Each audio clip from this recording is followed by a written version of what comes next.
시쿵 시즌5 문학으로 삶을 나누고 문학으로 세상을 건너가는 김은자 시인입니다.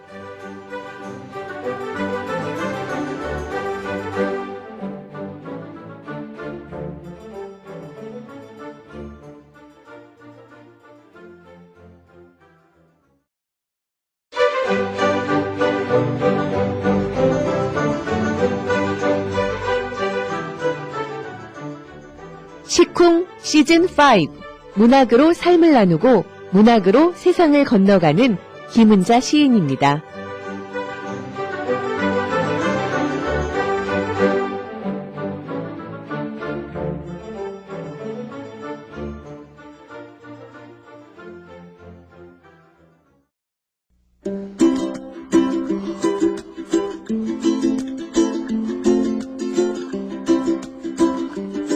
시쿵.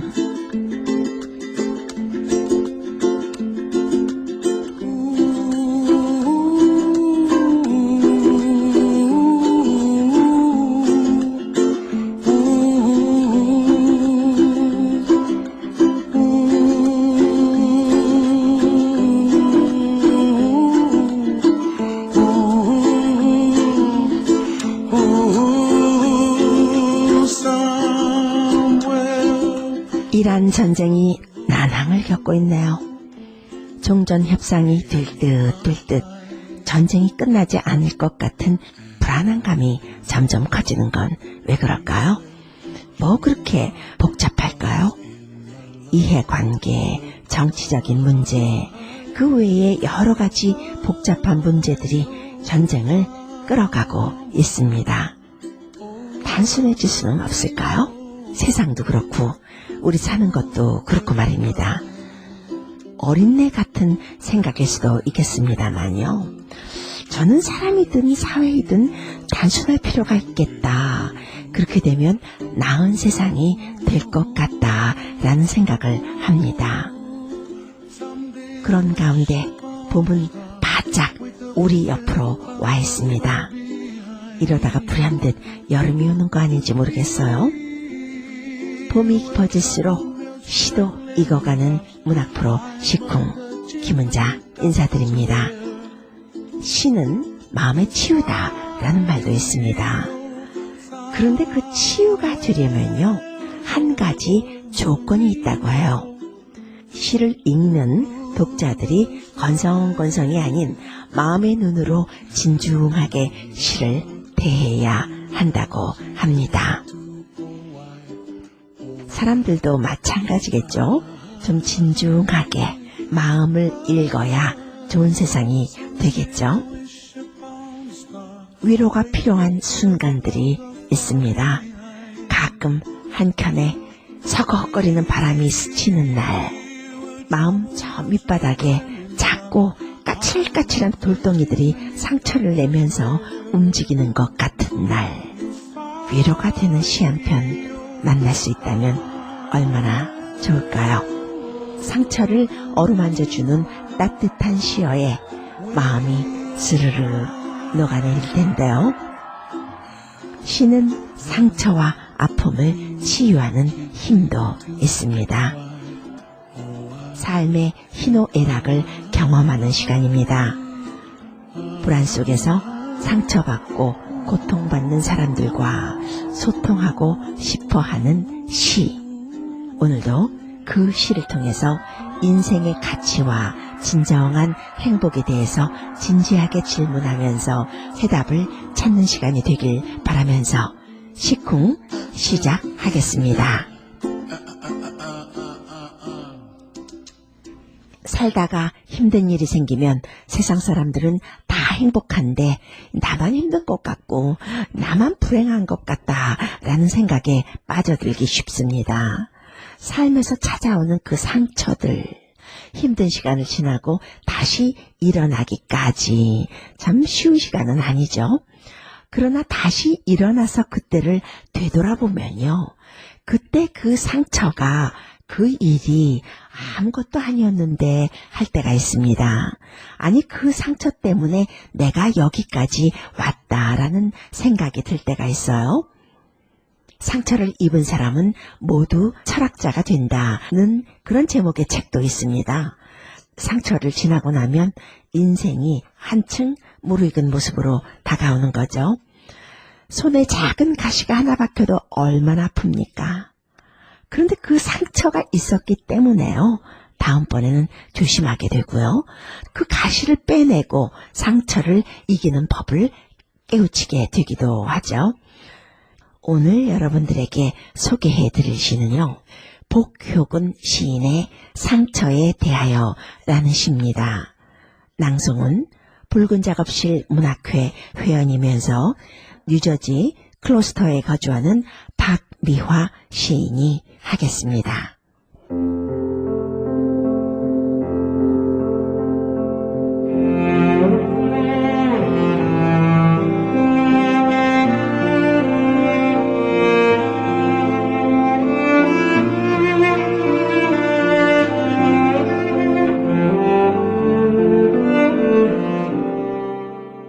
상처에 대하여 복효근.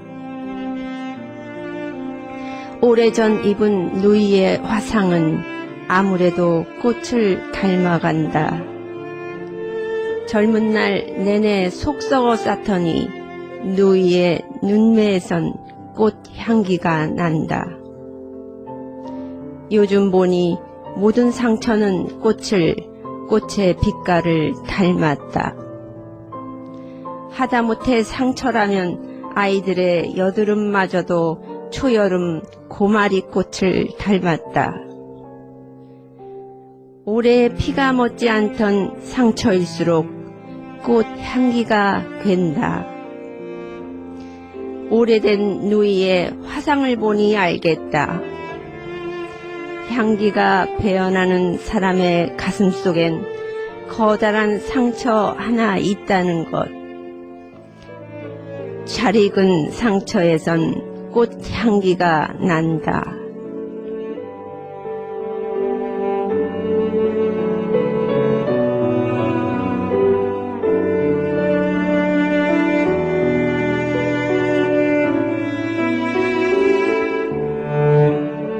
상처를 어루만져주는 것 같은 시입니다.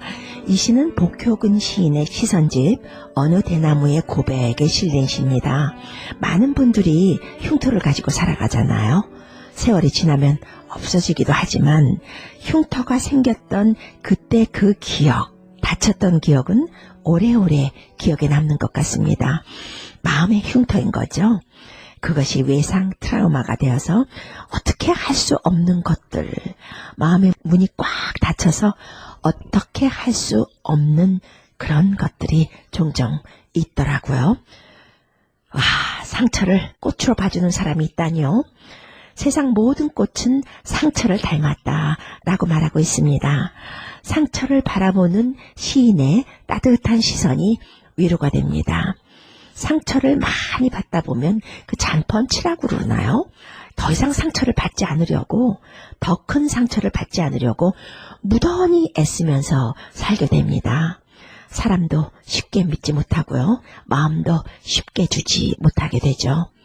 근데 참 이상해요. 그러면 그럴수록 더 상처를 많이 받는다는 사실이에요. 상처 없이 살아가는 사람 어디 있겠나요? 관계 속에서, 세상 속에서 보이게 혹은 보이지 않게 마음을 다치고 멍들어갈 때가 많이 있습니다.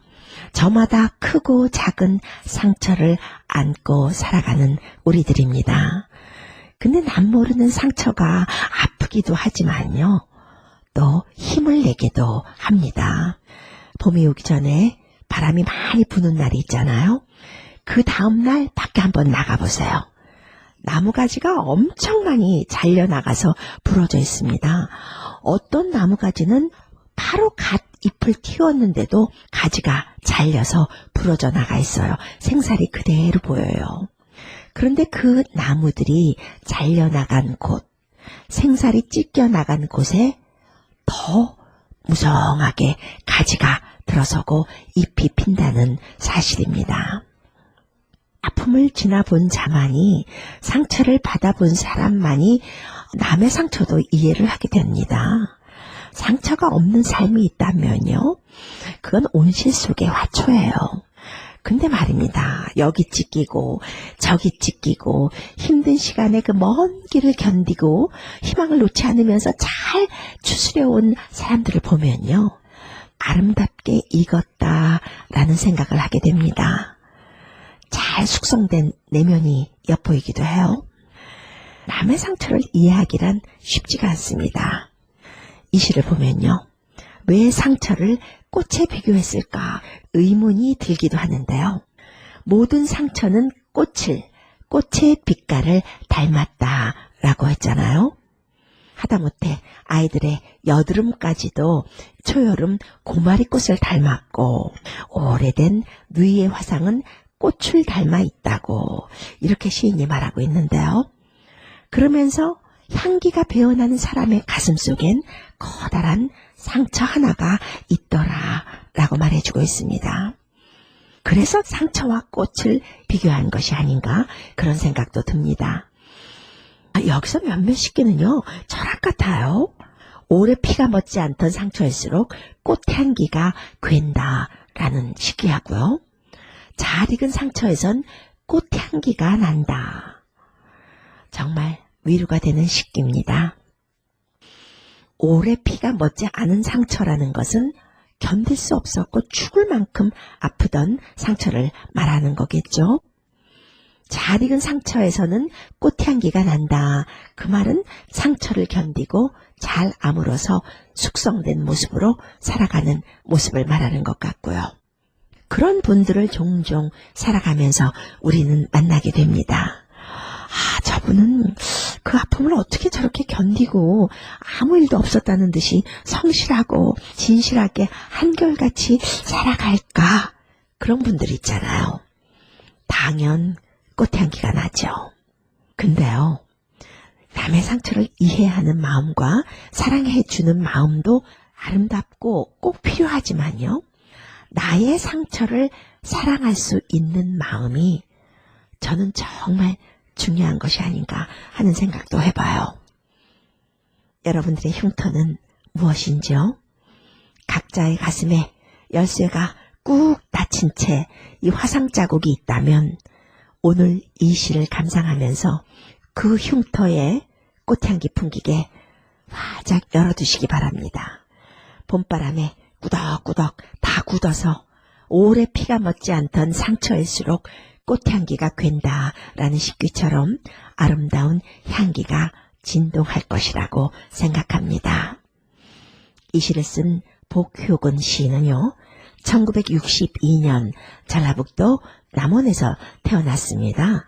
1991년에 시와 시학 젊은 시인상을 수상하면서 시인으로 등단해서 좋은 시를 많이 쓰는 시인입니다.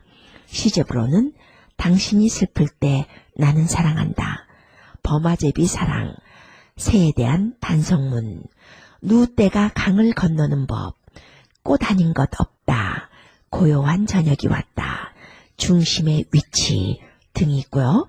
청소년 시집이 또 있네요. 세상에서 가장 따뜻했던 저녁 등이 있습니다. 시와 시학상, 신석정 문학상, 박재삼 문학상, 한국작가상 등을 수상했습니다. 오늘 또 한편 여러분들에게 소개할 시는요, 요즘 SNS로 시를 쓰는 젊은 시인 많습니다. 그 중에 한 명인데요, 깔끔하면서도 담백하게 시를 써서 우리들의 마음을 울리고 사로잡는 시인입니다. 마치 병원의 간호사처럼요. 아니, 어떻게 보면 엄마의 그 따뜻한 손으로 약 발라주고 첨해주고 뭐 그런 느낌 같은 시입니다. 서덕준 시인의 따뜻한 문장이라는 시입니다. 낭독 듣고 돌아올까요?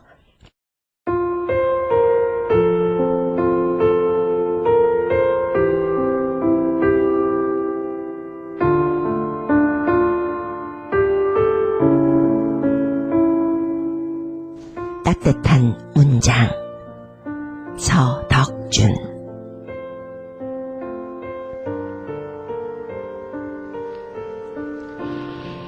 마음 한구석이 찢어졌구나. 아픈데도 말 한마디 없었어? 삶이 그보다도 아팠나 보다. 이리 와. 따뜻한 문장에 그은 밑줄을 가져다가 다친 마음을 꿰매어 줄게.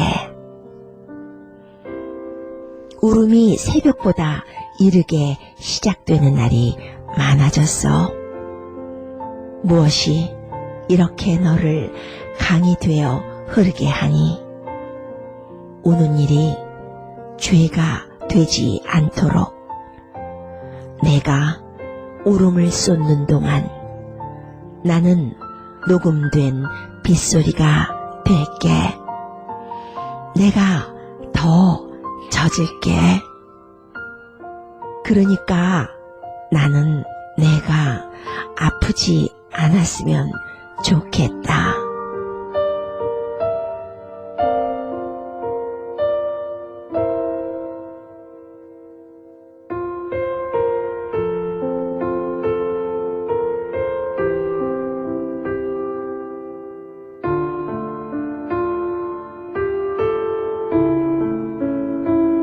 시가 느리면서 차분한 느낌이죠. 그럼에도 불구하고 SNS에서도 굉장히 사랑을 받는 시인이라고 합니다. 시인의 섬세하고 깊은 감수성 때문이 아닐까 하는데요.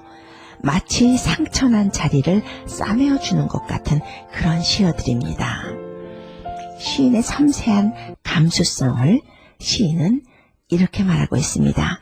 남들 대신 울어주고 싶은 마음에 시를 시작했다고요.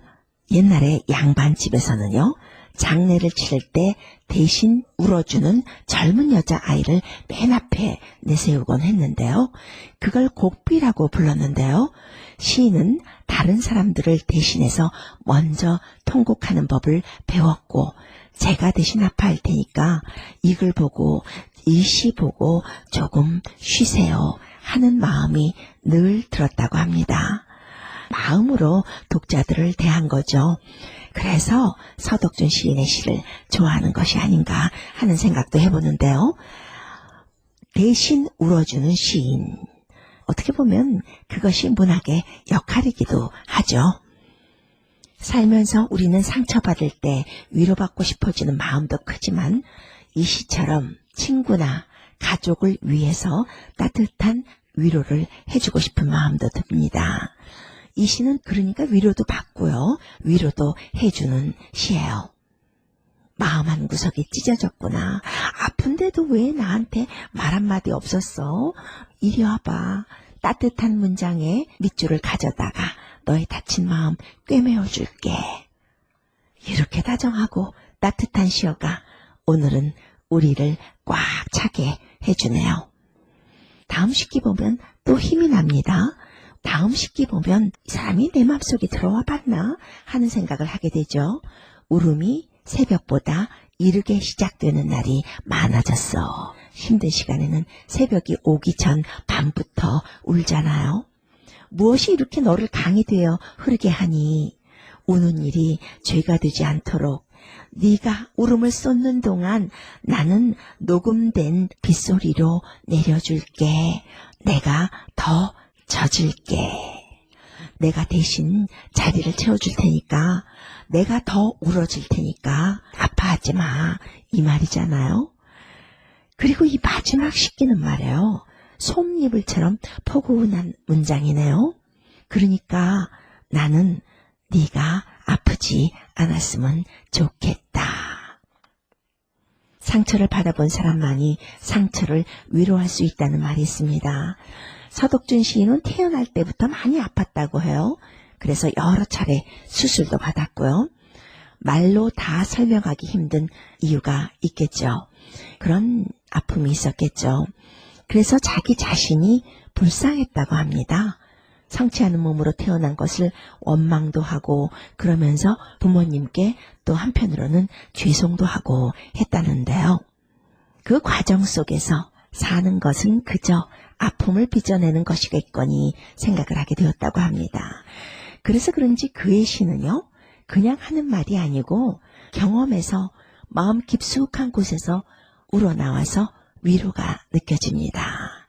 서덕준 시인은 처음에는 페이스북에 시를 쓰기 시작했는데요. 대부분의 시에는 시인의 경험이 들어갔다고 합니다. 그러니까 당연히 힘이 더 느껴지죠. 시인은 일기를 항상 썼다고 하는데요. 일기에는 늘 나 이렇게 아팠어, 나 이렇게 슬퍼, 나 이렇게 슬퍼서 가슴 쳤어 라고 통곡하는 내용이었다고 합니다. 이 시를 보면요. 그러니까 나는 네가 아프지 않았으면 좋겠다. 이 시어를 보면서요. 시적인 은유와 메타포, 아슬아슬한 묘사 뭐 이런 것이 전혀 없는데요. 참으로 진정성이 느껴지고 따뜻한 위로가 느껴지는 시를 또 이렇게 쓸 수 있구나 하는 생각을 하게 됩니다. 서덕준 시인은 조금 독특한 프로필을 갖고 있습니다. 2010년 한국 청소년 문학상 입상을 시작으로 본격적으로 문학 활동을 하기 시작했습니다. 결핍이 많았던 사람, 결핍을 채우려고 평생을 노력하며 일기 대신 시를 썼다고 하는데요. 대학에서 교육을 전공하고 현재는 교사로 재직하고 있습니다. 15년 전부터 방 한쪽 책상에서 잠잠히 시를 썼다고 하고요. 8년 전에 문 밖으로 나와서 사람들에게 시를 선보였다고 합니다. 영화 완벽한 타인, MG 새마을금고, 극장 CF에 시로 참여했었고요. 사람의 체온에 맞는 시를 써왔다고 스스로 자부하면서 사람들에게는 나의 시와 위로 그 두 마디 동의어가 되기를 바라는 마음으로 오늘도 시를 멈추지 않고 쓴다고 말하는 작가입니다. 시집으로는 함께 추락하러 왔어요. 그대는 나의 여름이 되세요 등이 있습니다. 이 결핍의 시대에 대단히 시적인 것보다 이렇게 따뜻한 문장과 깊은 진정성이 요즘 젊은이들이 바라는 시가 아닌가 뭐 그런 생각을 하게 되네요. 그것이 또 그의 시를 사랑하는 이유이겠죠. 문학 뉴스 한 꼭지 나누고 싶어서 골라왔습니다. 오늘 우리가 젊은 시인 서덕준 시인의 시를 나누었고 페이스북에 시를 올리고 많은 젊은 독자들이 그의 시를 사랑하고 읽고 있다는 것을 알게 되었습니다. 그래서 그런지 참 궁금해지는 것이 있어요. 요즘 젊은이들에게 사랑받는 시는 도대체 어떤 시일까? 여러분들도 궁금하시죠?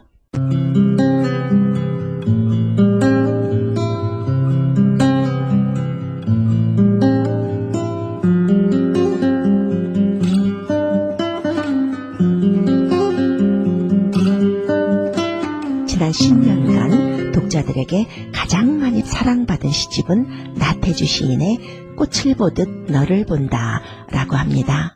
요즘 나태주 시인 매스컴에서도 많이 나오죠. 젊은 분들이랑 대화도 하고 그의 시와 시집이 드라마 대사로 나올 정도니까요.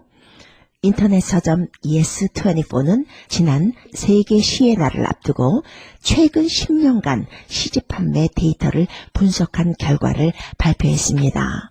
2015년 6월에 출간된 나태주의 꽃을 보듯 너를 본다. 이 시집이요. 2016년부터 2026년 현재까지 시집 판매 1위를 기록했다고 합니다. 이 시집에는 시인의 대표작 풀꽃이 들어있어요. 인터넷에서 자주 인용되는 작품인데요. 2015년에 출간된 꽃을 보듯 너를 본다. 이 시집은요. 교보문고 통합모래 감상평만 무려 1457개가 달렸다고 합니다. 아직도 스테디셀러이고 베스트셀러라고 합니다. 여러분들 풀꽃이라는 시 아시는 분 많을 거예요. 많은 분들이 좋아하는 시인데요. 자세히 보아야 예쁘다, 오래 보아야 사랑스럽다, 너도 그렇다. 이렇게 짧은 시입니다. 요즘 젊은이들이 이런 시를 좋아하네요. 나태주 시인의 꽃을 보듯 너를 본다. 이 시집은 최근 10년 동안 종합 베스트셀러 20위권에 약 20주 동안 이름을 올렸다고 합니다. 연령을 살펴보니까요.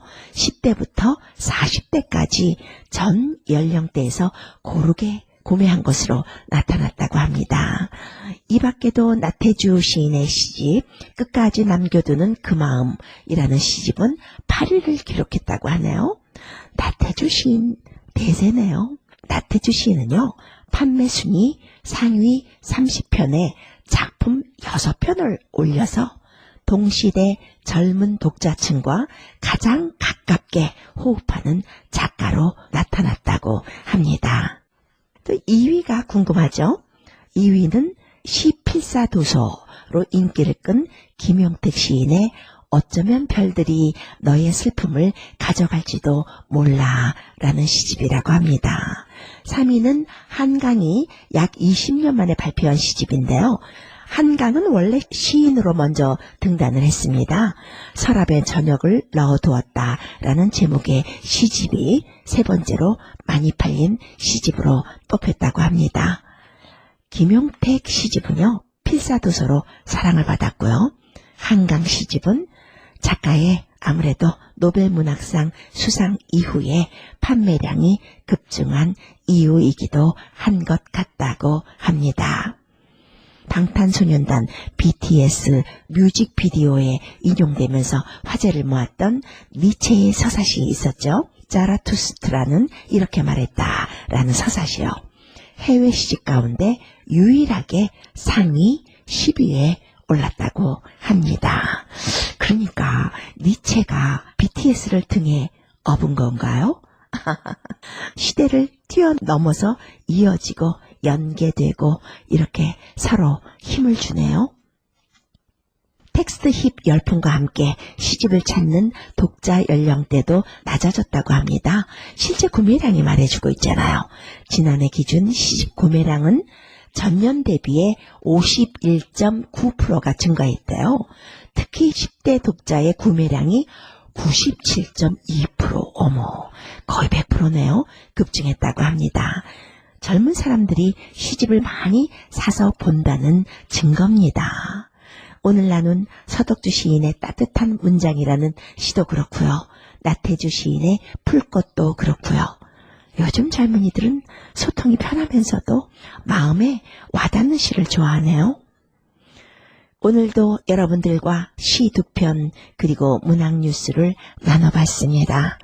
문학으로 삶을 공감하고 삶의 이유를 찾아보는 1660 AM 문학 프로 시쿵. 오늘은 여기서 문 닫으려 합니다. 다음 주에 환한 얼굴, 따뜻한 시로 돌아오겠습니다. 김은자였습니다.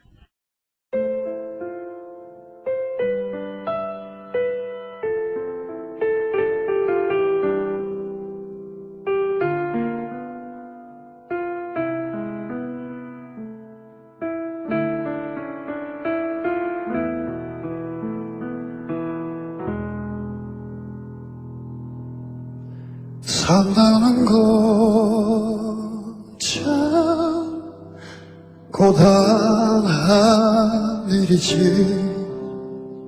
지치고 지쳐서 걸을 수 없으니 어디쯤인지 무엇을 찾는지 헤매고 헤매다 어딜 가려는지